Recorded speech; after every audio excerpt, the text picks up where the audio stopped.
Hello students, आज हम बात करेंगे 12th कॉमर्स के सब्जेक्ट अकाउंट्स की, और जिसमें हमारा चैप्टर है कौन सा, dissolution of A partnership firm. कल सब जो स्टूडेंट्स आए थे उन्हें पता है कि हमने बताया था कि किस तरह से हम रियलाइजेशन अकाउंट प्रिपेयर करते हैं। आज सबसे पहले जो एक्यूमुलेटेड प्रॉफिट और लॉस के आइटम्स हैं, मैं उनका एक एक करके आपको ट्रीटमेंट बताऊंगा, ताकि जब हम न्यूमेरिकल क्वेश्चन करें वहां पर आपको करते हुए कोई दिक्कत ना हो। क्योंकि आपने एडमिशन और रिटायरमेंट में उनका अलग ट्रीटमेंट था, लेकिन जब आप यहां पर बात करें तो उनका कुछ आइटम्स का बहुत अलग ट्रीटमेंट होगा। ठीक है, देखते चलिएगा। सबसे पहले मैं बात करता हूं एक्यूमुलेटेड प्रॉफिट की। ठीक है जी, और एक्यूमुलेटेड प्रॉफिट के केस में सबसे पहले मेरा आइटम है एनी रिजर्व, कोई भी रिजर्व, जैसे कि जर्नल रिजर्व कह सकते हैं। ठीक है ना, जैसे मेरा एग्जाम्पल है यहाँ पर जर्नल रिजर्व। ठीक है जी, यदि आपको जर्नल रिजर्व मिलेगा तो क्या करते हैं, आप उसे कैपिटल अकाउंट के क्रेडिट साइड में ट्रांसफर करते हैं। तो अगर जर्नल रिजर्व आपको क्वेश्चन में मिले तो आप उसका सेम ट्रीटमेंट कीजिएगा, आप उसको कैपिटल अकाउंट के क्रेडिट साइड में लिख दीजिएगा। और जो सभी पार्टनर्स हैं, क्योंकि यहां पर चैप्टर का नाम है डिसोल्यूशन, जिसमें पार्टनरशिप फर्म एंड हो रही है, तो सभी पार्टनर्स में आप उसको डिस्ट्रीब्यूट कर देंगे। समझ गए? तो कहां लिखेंगे अगर यह है जर्नल रिजर्व? कैपिटल अकाउंट के क्रेडिट साइड में, credit side of capital account. इतनी बात आपके क्लियर है क्या? क्लियर है क्या भाई? तो यदि आपको रिजर्व मिले तो जर्नल रिजर्व या कॉन्टिजेंसी रिजर्व मिलेगा तो आपको सीधा उसे क्या करना है, कैपिटल अकाउंट के क्रेडिट साइड में ट्रांसफर कर दीजिएगा। Okay, second item P and L credit. Second item है हमारा पी एंड एल क्रेडिट। और यदि मैं बात करूं पी एंड एल क्रेडिट की, तो ये भी एक एक्यूमुलेटेड प्रॉफिट का आइटम है।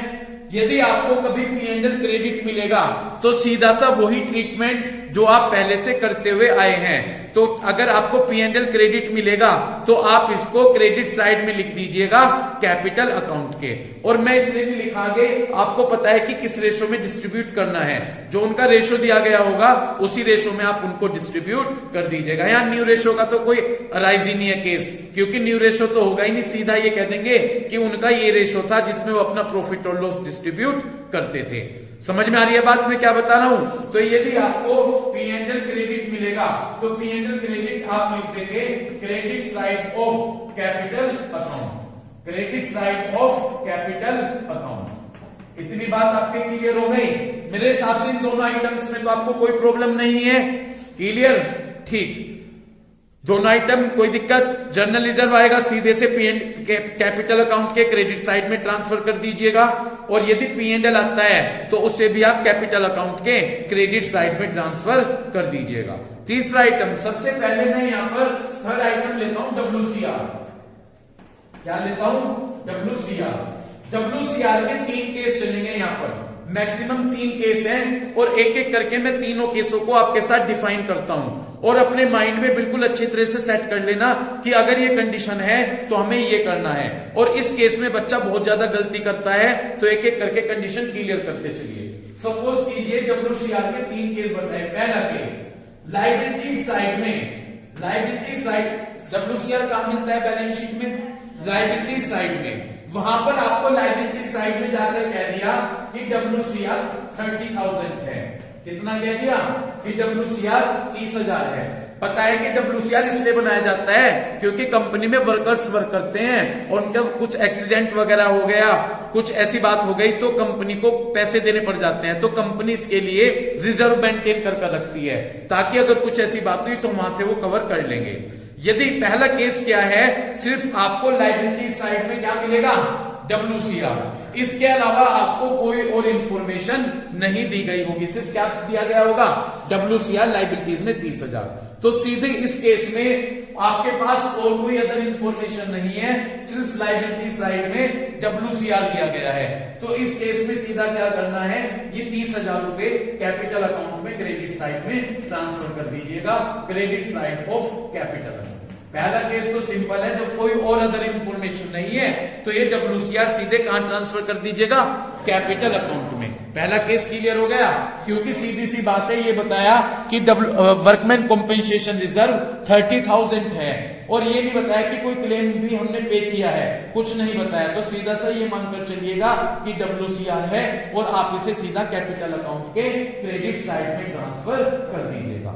सेकंड केस पर मूव करूं, ठीक। सेकंड केस क्या होगा, सेकंड केस में जैसे आपको ये दिया गया होगा कि लायबिलिटी साइड में क्या दिया गया होगा कि लायबिलिटी साइड में WCR आपको दे दिए कि 26,000 है।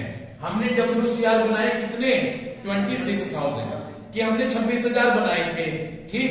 लेकिन आपको नीचे एडजस्टमेंट में जो नीचे इंफॉर्मेशन दी गई होगी उसमें कहा गया होगा कि WCR का क्लेम ऑफ WCR, ठीक है जी, क्या कहा गया होगा, क्लेम ऑफ WCR इज 20,000, ठीक है जी।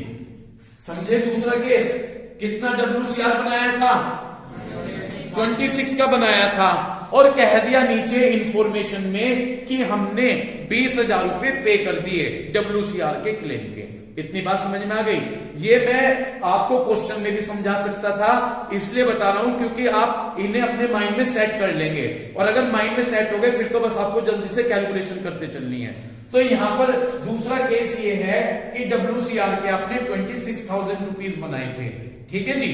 पे कितने करने पड़ गए, पे करने पड़ गए 20,000 रुपीज, समझ गए, ठीक।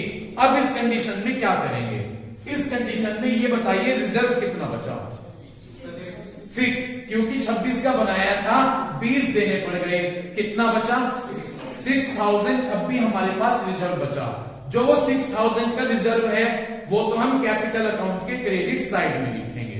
पहले मैं ओरली बोल रहा हूं, फिर मैं से बोर्ड पर लिख दूंगा।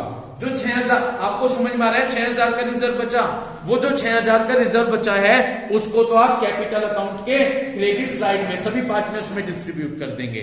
लेकिन जो 20,000 रुपए का क्लेम हुआ ये हमारे लिए लाइबिलिटीज है, क्या है। तो जब आप रियलाइजेशन अकाउंट बनाएंगे, कल जो स्टूडेंट थे रियलाइजेशन अकाउंट बनाएंगे तो क्रेडिट साइड में लाइबिलिटीज लिखते थे, याद है मैंने बताया था। सबसे पहले एसेट साइड में, डेबिट साइड में एसेट्स लिखिए और क्रेडिट साइड में लाइबिलिटीज लिखिए। तो ये जो WCR है कितने, 20,000 रुपए, ये आपके लिए लाइबिलिटीज हो गई।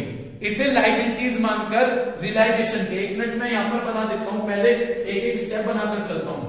कितने बचे पहले यहां पर 6, जो 6,000 रुपीज बचे उन्हें तो आप 6,000 रुपीज रिजर्व के बचे, ठीक है ना। किसके बचे, WCR के, सूर्य से लिखते हैं WCR के बचे, इन्हें तो आप क्रेडिट साइड में लिख दीजिएगा, किसके, कैपिटल अकाउंट के। इतनी बात समझ में आ गई। अब जब आप रियलाइजेशन अकाउंट तैयार करेंगे, क्या तैयार करेंगे, रियलाइजेशन अकाउंट तैयार करेंगे। जो कल स्टूडेंट्स नहीं आए थे थोड़ा सा पहले उनके लिए बता दूं, ठीक है। यहां पर जब बनाते हैं रियलाइजेशन अकाउंट तो यहां पर असेट्स लिखते हैं, असेट्स डेबिट, असेट्स का बैलेंस डेबिट होता है, तो यहां पर असेट्स लिखते हैं और यहां पर लायबिलिटीज। अब सुनिएगा बात, यदि ये वाला केस है तो 20,000 रुपए पे करने पड़ गए, ये हमारे लिए लायबिलिटीज है। लायबिलिटीज मानकर यहां पर क्रेडिट साइड में लिख दीजिएगा बाय WCR, जितने पे करने पड़ेंगे, जितने का हुआ 20,000 रुपए का, समझ गए।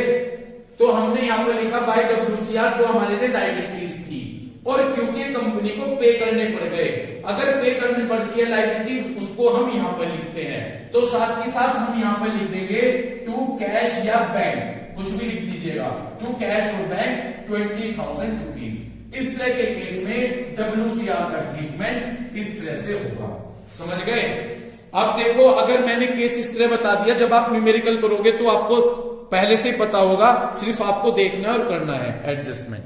दूसरा केस क्लियर है रावयान। पहले केस में क्या था, पहले केस में सिर्फ क्या बताया गया था, हाँ पहले केस में क्या, तुम ना बोलो कोई भी यहां पर, ठीक है ना। पहले केस में क्या बताया गया था ये देखना चाहता हूं कितना समझ रहे हो। अरे WCR का केस बताओ, 3 केस थे। पहला केस क्या बताया, क्या मिलेगा, केवल बैठ जाओ, कंसंट्रेशन नहीं है, कहीं बाहर भागी हुई है कंसंट्रेशन जी। कहां पर मिलेगा, लायबिलिटीज में, बैठ जाओ तुम भी। जिसने कंसंट्रेशन के साथ समझा, समझ में हाथ रेज कर लो, जिसने कंसंट्रेशन के साथ समझे केस नहीं, ठीक है। और बता रहा बात आराम से पढ़ लो, ज्यादा कहीं और दिमाग न लगाओ, पढ़ाई पर कंसंट्रेशन करो, ठीक है ना। दोबारा रिपीट कर रहा, WCR के 3 केस मिलेंगे। पहला केस सिर्फ ये रिजल्ट WCR बनाया हुआ होगा, और ये कहां मिलेगा? WCR जो बना हुआ है वो होगा लायबिलिटी साइड में। इसके अलावा आपको कोई इंफॉर्मेशन बस ये बता दिया जाएगा कि एक्युमुलेटेड प्रॉफिट का आइटम है WCR। तो एट दैट केस आपको क्या करना है? सीधा कैपिटल अकाउंट के उसे क्रेडिट साइड में ट्रांसफर कर देना है। दूसरे केस में आपको मिलेगा कि WCR लायबिलिटी साइड में मिलेगा कि WCR कितना बनाया है? 26, और पे कितना कर दिया? 20, यानी आपने 26 का रिजर्व बनाया था और पे कर दिया 20। पहले केस में क्या डिफरेंस है? पहले केस में ये नहीं बताया गया कि क्लेम कितना है, सिर्फ इतना बता दिया कि WCR है इतना, और कोई क्लेम नहीं है, तो सीधा कैपिटल के क्रेडिट में। दूसरे में WCR 26 बताया, क्लेम कितना है? 20, तो 20 तो देने पड़ गए। अब भी कितना रिजर्व बचा? वो जो 6000 का रिजर्व बचा उसे आप कहां पर लिखेंगे? क्रेडिट। और जो ये 20 का क्लेम हुआ, इसको आप रियलाइजेशन में किस तरह से रिप्रेजेंट करेंगे? क्रेडिट साइड में लायबिलिटीज मानकर लिख दीजिए बाय WCR 20, और जो आपने ये पे भी करना पड़ गया साथ के साथ, तो आपने टू कैश और बैंक लिख दिया, ठीक है। इन कंसेप्ट की मैं आपको बोर्ड की पिक भी भेजूंगा, इन्हें बहुत ध्यान से रखिएगा, आपके क्लियर हो जाएंगे इससे, ठीक है। थर्ड केस होगा जी हमारी लायबिलिटीज, हमें लायबिलिटी साइड में WCR दिया गया होगा 30,000। कितना दिया गया होगा? 30, कि हमने कितना रिजर्व बनाया? 30, और एडजस्टमेंट में दिया गया होगा कि claim on WCR, claim on WCR, claim of WCR लिख दीजिए, ये आ गया आपका 40,000। आपने तीनों केस आ गए, 30 बनाया था और देना कितना पड़ गया? ज्यादा देना पड़ गया, 10,000 ज्यादा देने पड़े। तो एट दैट टाइम आप क्या करोगे? मेरे हिसाब से इससे बेटर तरीके से आपको ये कंसेप्ट क्लियर नहीं हो सकते, इन्हें क्लियर करके साथ क्या तुमने माइंड में एडजस्ट कर ले। तो WCR 30,000 है, ओके, और कितना क्लेम पे किया? 40 दे दिया आपने। तो एट दैट टाइम क्या करोगे? इसमें केवल जो ट्रीटमेंट होगा वो होगा जब आप रियलाइजेशन अकाउंट तैयार करेंगे। क्या तैयार करेंगे? रियलाइजेशन अकाउंट आप तैयार करेंगे। तो एट दैट टाइम, ठीक है जी, क्या करेंगे? कितनी लायबिलिटीज थी WCR की? 30 तो हमने बनाया था, ये लायबिलिटीज थी, और कितना पे करना पड़ गया?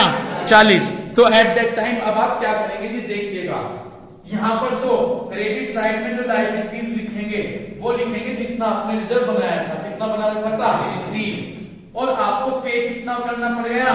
40। जो 40 को आप 40,000 पे करना पड़ गया, आपके पास से पैसा गया, तो उसे लिखेगा यहाँ पर टू कैश और बैंक। कितना जी? ये लिखेगा 40, ठीक। इसके बाद आपके पास कोई रिजर्व नहीं बचा, ठीक है जी, तो कैपिटल अकाउंट में कुछ नहीं आएगा, सिर्फ यहां पर रियलाइजेशन में आप इसे एडजस्ट कर देंगे। क्लियर है? ठीक है जी, क्लियर है तीनों केस? दोबारा रिपीट करूंगा, आ गया क्लियर? ठीक। इसके बाद अब तो नहीं दिक्कत आएगी, क्वेश्चन के बीच में ये पॉइंट्स आएंगे, कहीं पे A पॉइंट आ जाएगा, कहीं पे B पॉइंट आ जाएगा, कहीं पे C पॉइंट आ जाएगा। बस अब आपने इन्हें कंसेप्ट को अप्लाई करना है। तो ये नहीं बट गए सारे एक्युमुलेटेड प्रॉफिट के आइटम्स। क्लियर है क्या? ठीक। इसके बाद मैं बात करता हूं एक्युमुलेटेड लॉस की। नहीं, एक IFR और बचा है भाई, IFR और बचा है ना, फोर्थ आइटम IFR। ठीक। किस लिए बनाया जाता है IFR? इन्वेस्टमेंट का पैसा कम ना हो जाए, उस लॉस को कवर करने के लिए अब IFR बनाते हैं। ये बुक के कंसेप्ट है बीच के, मैं आपको यही क्लियर कर देता हूं। इसके लिए 2 कंसेप्ट हैं जी। पहला देखो, IFR ये मैंने बैलेंस शीट बना रखी, ठीक है जी।